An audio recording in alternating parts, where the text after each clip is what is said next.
let's go ahead and pause those tools. All right, let's go ahead and talk about this. The force due to gravity. Again, gravity pulls things down towards the Earth. Pulls things down towards Earth. Again, Earth is the largest mass around us, so that has the most gravity. So you are correct right here. This letter A is the force due to gravity. The normal force, on the other hand, is the thing that prevents it from falling towards Earth. So taking a look here, it is not D. D is not a supportive force. Instead, the actual answer here is C. C is the one that is preventing that penny from falling. It is the supportive force. D is actually a friction force. It's the friction between the penny and the card. And then B obviously is the applied force, the force that we flicked the card with yesterday. Go ahead, give me smileys or emojis in the chat if that makes sense. Again, supportive goes up, gravity goes down, friction goes against the motion, and applied force is where my motion is going. Thank you, Tim. Thank you, Cody. Thank you, Amari. Smileys, emojis in the chat if those corrections make sense. Smileys, emojis in the chat if those corrections make sense. Waiting on more participation. Hello, hello. Waiting on more participation. Again, you need to actually be here. You cannot just ghost us. You will be logged out if you're ghosting us. So please participate in the chat. Thank you, Lena. Awesome. Smileys in the chat. Malachi. Jonathan. Alicia. Thank you, Jonathan. There we go. Perfect. Looks like we're getting some more people now. All right, I'm going to go ahead and send out the links to your notes. I'm going to make sure to grab the physics links here. All right, so here is the link if you are in my class, Ms. Larkin. Here is the link if you are in Mr. Bangle's class. Please raise your hands once you have that open. Again, one link will work, the other one won't, so please try both of them. You do need to do your notes during class, otherwise you will not get attendance. So you need to A, be participating, and B, you need to actually do your notes during class, otherwise you won't get attendance. Keep that in mind. You can get notes credit at any time of the day, but in order to get attendance, it has to be done during class. So follow along, you have to pass it, otherwise you will not get attendance, and I do not give attendance for you just sitting here. You do need to be doing work. All right, looking good. Waiting on raised hands, Malachi, Jonathan, Cody, Callie, Alicia, Caden, Jalen, Kamal, Mallory, Lena, Brianna. There we go. I'll check in with y'all again in a few slides, but let's go ahead and get started with our announcements. All right, guys. So as always, just a couple of things just to remind you guys about. Please do not share personal information during class. Your participation is vital. All right. And just one more disclaimer that these Class Connect sections are recorded for... All right, so we are on day 13 out of 60. We are almost to spring break. Give me a smiley emoji or tell me in the chat what your plans are if you are excited for spring break. Spring break is coming up on Saturday. You get a week and a day off, so you'll be coming back on the first Tuesday of April. Let's go ahead and take a look here. We will be talking about Newton's laws of motion. Today we're going to start off with his first law today. Keep in mind that tomorrow you do not have live classes for science. You do have all of your other courses, so please go to your other courses. But in place of live classes for science on Thursday, you will have a recording. Please watch the recording. Please get started on your Unit 2 project for this course. It is a 3-week project, so you do have some time, but make sure you take a look at it tomorrow. Make sure that you get it started. That way you are comfortable with what I am asking you to do for your project. Meditation, Call of Duty, going out with your mom. Yeah, very cool. All right, well, hopefully you have some wonderful spring breaks. Let's go ahead and take a look at where we are going in this unit. All right, so looks like we are still about a quarter of the way through Unit 2. Just a reminder that for the Unit 2 project, the first day to work on that is going to be tomorrow. All right, today we're going to be learning about Newton's first law. All right, Newton's first law is going to involve defining and explaining how inertia and acceleration are related, and we'll learn a bit more about what those actually are in terms of what their definitions, and describe and apply Newton's first law of motion. And then hopefully by the end, we will be able to demonstrate this knowledge by earning an 80% or higher on our notes quiz. So let's get started. All right, again, we do need your hands raised or a chat in the box if you're on your phone, letting us know that you have opened up your notes. I'm going to go ahead and send out those links one more time in the chat. Thank you, Amari. I see you in the chat. There's the Larkin version. Here's the Bengal version. Again, try both links. One will work, the other won't. Waiting on Malachi, Caden, Mallory, Brianna, Matthew. Go ahead and raise your hands. I'm going to go ahead and check in with people. All right, let's go ahead and do a brainstorm in the chat here. So what I want to know is if a puck is sitting at rest on ice, if it's left alone, is it going to stay at rest or is it going to move? This one should be pretty easy for us to think about. So if we have a puck sitting on ice and we leave it alone, does it stay at rest or does it move? Exactly, it's just going to go ahead and stay at rest, right? If we don't do anything to it, it just stays at rest. Excellent. Now, on the other hand, what happens once I hit the puck? Go ahead and tell me in the chat what happens once I hit the puck. Yeah, exactly, Kalina, exactly, Jaime. It is going to begin to move. It begins to move. Excellent. There we go. Now, what occurs to the speed of the puck as it's being hit, right? It's going from rest to moving, so what's happening to its speed? Is it slowing down, speeding up, or staying the same? Right? If it was at rest and then begins to move, is it slowing down, speeding up, or staying the same? Yeah, exactly. It's going to go ahead and speed up, right? So it's increasing its motion, therefore it is speeding up. Perfect. Now, once you're done hitting it, though, and it's just kind of sliding across the ice, does the speed change significantly as it slides across the ice? Does it spontaneously get a lot faster? Does it spontaneously get a lot slower as it crosses the ice? So the puck starts speeding up even though I'm not touching it? Tell me in the chat. Does it speed up even though I'm not touching it? Will the puck spontaneously speed up even though I'm not touching it? No, so it's definitely not going to get a lot faster, but I also want you to think about there's not a lot of friction on ice. So does it get a lot slower? If there's no real friction on ice, does it get a lot slower? Yes or no? If there's no friction, no friction. No, so it actually kind of just moves at the same exact speed across the ice. No, there's barely any friction on ice. So the distance that the puck has to go on ice, it's not enough distance for that friction to make a lot of difference. So it actually just stays the same speed as it crosses the ice. Smiley faces or emojis in the chat if that makes sense. Stays the same speed.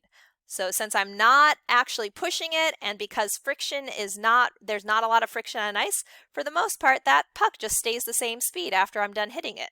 Right? It starts moving at 3 meters per second. It stays moving at 3 meters per second across that ice. Excellent. So this is going to be related to Newton's first law today. Let's go ahead and begin to break that down. We are talking about a mathematician, physicist, astronomer, theologian from the 1600s, Sir Isaac Newton. You might already be familiar with his name because we learned yesterday that forces are measured in the units of newtons or pounds, but again, in our class we will be using the scientific notation, which would be newtons. So Sir Isaac Newton, again, very famous. He's the one that had supposedly an apple fall on his head, and because of that, he had the epiphany of the fact that there is a force due to gravity. Now, that story is probably apocryphal, meaning that it's not actually a real story, but who knows? He observed some stuff and he saw that things fall towards Earth. So, he is also famous for the 3 laws of motion. We're going to be talking about those today, Friday, and Monday. So today we're focusing on the first law of motion. These laws of motions are based on the interaction between two things. They are, he did not invent gravity, he discovered gravity. Yes. So the laws of motion are based on the interaction between two concepts, inertia and acceleration. So we need to know these definitions. We actually already know the definition of acceleration, but today let's talk about the definition of inertia. Inertia is an object's resistance to change its motion. That means that, for example, if you are having a lazy day, tell me in the chat if you are being a couch potato, is it easy to get off the couch? Yes or no? If you're having a lazy day, you're on the couch, is it easy to get off the couch? Yes or no? No. So you have a lot of inertia. You're at rest on the couch, and so you want to stay at rest. Similarly, though, once you're in motion, it's a lot easier to stay in motion. So, for example, how many of you have ever done this when you're really, really, really tired and you're like, I need to wake up. How do I wake up? And you like jog in place or you do some jumping jacks? Yes or no? Smileys, emojis in the chats. Yes or no? How many of you have ever done a little bit of exercise to wake yourself up? A little bit of exercise to wake yourself up. Awesome. I see Amari, you've done that. Let me know in the chat. You would get dizzy. Yeah. So this is definitely a trick I used quite often when I was in college. Was I would our dorm rooms were a circle, so I would run around the circle, the hallways, to wake up. Right. And so that would help me to stay awake when I was pulling all-nighters, writing like 20-page lab reports, right? So again, this is also true. Once you're in motion, it's a lot easier to stay in motion. Once you're moving, it's easier to stay awake. So this is actually true with physics as well. Things that are at rest want to stay at rest, just like a couch potato. Things that are in motion want to stay in motion, just like exercise helps keep you awake. Go ahead and give me a green check, orange X, if that definition of inertia makes sense. Now, on the other side, so inertia, everything wants to stay the same. Acceleration, on the other side, is a change. So acceleration is the rate of change in velocity over time. So it's how things are changing in terms of speed as well as direction. So if you're accelerating, you could be speeding up, you could be slowing down, or you could be changing directions. All of those counts as changes in motion. So again, Newton's 3 laws are based on this tug of war between inertia, which is things want to stay the same, and acceleration, which is things can be changed. So we're going to go ahead and see how those two things interact today. 3 laws of motion. Today we are focusing on the first law. So we've already talked a little bit about it, but an object at rest basically will tend to stay at rest, and an object in motion will tend to stay in motion with a constant velocity. Keeping in mind that constant motion, right, just like the hockey puck, is not going to get faster or slower when it tends to stay in motion. It's going to maintain that velocity. And then we have that caveat at the last little bullet point there. It says, unless acted upon by an external or outside force. So that hockey puck, it will tend to, on a surface with very little friction, that hockey puck will tend to move forward just like the soccer ball at a constant velocity until someone else with a hockey stick either pushes it in another direction or completely stops it in its tracks. So let's go ahead and practice this. Let's see. Our whiteboard tools are on, so please use your thin lines and let's try to match our terms with our definition. So we have inertia, acceleration, and Newton's first law. Our definitions are the rate of change in velocity over time, and then an object at rest will stay at rest, and so on. And then an object's resistance to change its motion. Mallory, awesome. So for this one, let's just confirm what we seem to already know. Inertia, yes, inertia is an object's resistance to change its motion. So that's why we say it tends to stay in whatever state of motion it's in, because inertia is its resistance to motion, right?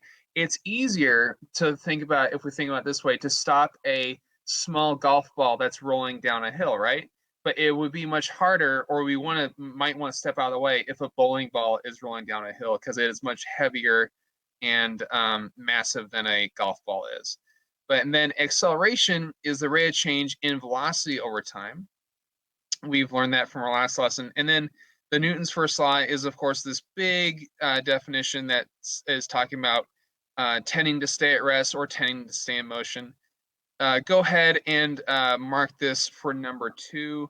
All right, let's go ahead and talk a little bit about how we can see inertia and acceleration interacting in Newton's first law. Again, we said Newton's laws are based on how inertia and acceleration are related to each other, as well as how they're in a tug of war with each other. They are working against each other. So again, Newton's first law says an object at rest will stay at rest, an object in motion will stay in motion, with constant velocity, same speed and direction, unless acted upon by an external or an outside force. So remember, our definition of inertia is that things want to do the same thing, and we can see that right here in blue and purple, that these things are trying to do the same thing. If they're at rest, they stay at rest. If they're in motion, they stay in motion. Same speed, same direction, nothing changes. That is literally the definition of inertia. Smileys or emojis in the chat box if that makes sense. The first part of Newton's law is framing for us what inertia actually is. It is, in fact, telling us the definition of inertia. Excellent. I see Angelina, I see Kalina. Again, smileys if that makes sense. The first part of Newton's law is, in fact, our definition of inertia. Thank you, Aitati. Thank you, Lena.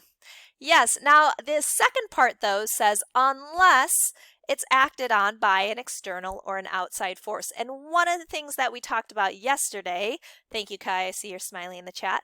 One of the things we talked about yesterday is that forces cause accelerations, right? So this idea of the external force, that is going to cause an acceleration or a change, right? A change in motion.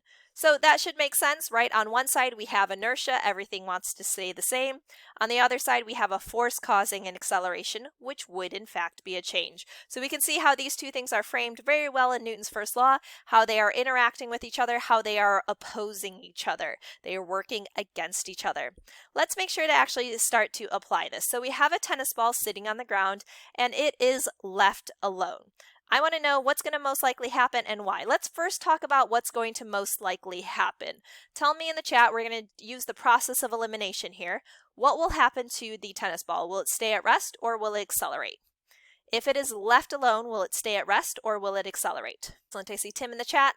Let's get some more answers. We have a tennis ball sitting, I'm leaving it alone. What's going to happen? Will it stay at rest or will it accelerate? Thank you, Kaden. Thank you, Kalina. I see Angelina. More participation. Let's go. Thank you. I see Callie. I see Lena. Thank you, Kamal. Yeah, it's going to stay at rest. So it's definitely not going to accelerate. So we can ignore the ones that say anything about acceleration. Okay, this is exactly what you're going to do on the next problem that you need to complete on your own. So make sure you're following along. So that being said, now we just need to think about why is it staying at rest? Is it staying at rest because of inertia? Or is it staying at rest because there is an external force? Tell me in the chat box, or actually box it on the board for me, circle the correct answer on the board. Why is it staying at rest? Think about the definition of inertia, which is resistance to change. Think about the definition of an external force causing an acceleration, which is a change in motion. Go ahead, circle or box on the board for me. What is the correct answer? Why does it stay at rest? Because of inertia or because of an external force? It's left alone by everything, so even the wind is leaving it alone. Even the wind is leaving it alone. Good question, Kaden. Nothing is affecting it. Yeah, exactly. So at rest means it wants to stay at rest. That is, in fact, the definition of inertia. So for your practice problem, this is the answer for number 3. Please go ahead and raise your hands when you have number 3 saved. You have 20 seconds. Go, go, go. Okay, so this question right here is one that you need to actually complete on your own. I will go ahead and help you annotate it up here, though. All right, so a golf ball is hit by a golf club. All right, and the question is what will most likely happen and why? All right, so taking a look here, if it's hit by a golf club, let's go ahead and first get rid of the ones that don't make sense. Tell me in the chat, if it's hit by a golf club, is it going to stay at rest or accelerate? If it's hit by a golf club, will it stay at rest or accelerate? There we go. I see Kaden, I see Cody, I see Kalina, Aitati, Noah. Yeah, exactly. It's going to accelerate. So we can go ahead and get rid of the ones that say it stays at rest. Now, all you need to figure out for yourself, do not put answers in the main chat. All you need to figure out for yourself now is if it's going to accelerate, why is it accelerating? Is it accelerating because of inertia, an object's resistance to change in its motion, or is it accelerating due to an external force? This will be the answer to number 4. Go ahead and raise your hands when you're good on number 4. You have 30 seconds. Go, go, go. Law is also called the law of inertia because that's kind of like the main concept behind it. Inertia is a resistance of an object's change to motion, kind of like we already learned. Looking at the main diagram over on the right side, we have a ball moving in 2 dimensions here from right to left. On the top part, it's not moving yet, and it says, with no outside forces, the object will never move. This is 100% true for every object in existence. If there's no forces being applied to it, then there's no reason for it to move. With no outside forces, the object will never stop. So we have the opposite scenario where the object is moving, assuming we have no friction like that, to where it will keep moving with no resistance to its motion, and that is the reason why it'll never stop. Again, think of like a hockey puck on an ice rink. Something with very little friction, it will never stop. Without gravity, air resistance, or friction, like I just said, once an object moves, it will not slow down, change directions, or stop unless another force acts on it. So remember, the reason why we include friction is because, as we learned friction yesterday, friction itself is a force that can make objects slow down. So for number 5, go ahead and mark stop for number 5. All right, let me go ahead and set this up for us. I'm going to pop this up on the whiteboard for us so that we can see it. I'm going to make sure to show the speed because I want to make it really obvious what's happening as we apply a force. So again, forces cause acceleration. So let's see what that means in terms of our speed. As I apply a force, tell me in the chat, what do you notice happening to the speed here?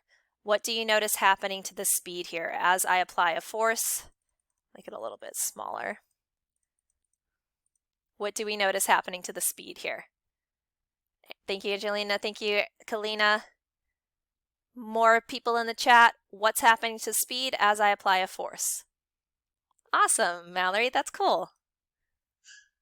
So I'm applying a force. What's happening to the speed? Yes, Cody. Excellent. Yeah, it's getting faster and faster here. Perfect. So we can see that as I applied that force, it started at a speed of 0 and it got faster and faster. Now I'm consistently adding a force. So it's actually getting faster and faster because I am consistently applying that force. Now let's see what happens once I stop applying that force. All right, so I'm going to go ahead, and stop applying that force. And tell me now what happens to the speed of my box. I stopped applying a force. There's no longer an external force. So now what do we notice about our speed here? Yeah, it's staying the same. Exactly. It's no longer changing. Now you'll notice that in real life, this would not actually happen. The box is not going to keep on going forever. Now the reason the box doesn't keep going forever is because there is actually a real external force that does exist on Earth. Tell me in the chat box, what will eventually slow down this box in real life? Again, this is an ideal situation. Nope, not gravity. It's another one that we learned yesterday. What will eventually slow it down? So gravity is keeping it from floating in the air, but it's not actually slowing it down. Awesome. I see Jonathan in the chat. Again, this was another force we learned about yesterday. Yeah, friction would actually eventually slow this down. So I can actually show that to you. So taking a look here. All right, if I have no friction, again, like on ice, then again, the idea is that I'll push it, and then it'll just keep on going forever and ever, right? It keeps on going at the same speed forever and ever. But once I start actually adding friction, sorry, let me make this go a lot faster. Where'd my person go? There we go. So let's make this go a lot faster. Okay, so once I let go, it keeps on going forever and ever. But friction is in fact an external force. So if I start to add a little bit of friction, friction is a force that begins to slow it down. So now you can see that there is an external force and eventually it will come to a rest. So again, friction does count as an external force. Smiley faces emojis in the chat if that's beginning to make sense. So if I'm pushing it, it's going to speed up. If I let go and there's friction, it's going to slow down. If there's no outside forces, no friction, no push, it'll just keep on going forever and ever. Excellent. Let's go ahead and actually apply that and make sure that we are confident with this. If there are no outside forces, like in outer space, an object will what? Speed up, slow down, change directions, or continue moving forever. Let's see. If we have our whiteboard tools on, use the box tool with the smallest font that we could possibly have and put a box around the answer that you believe is the correct one.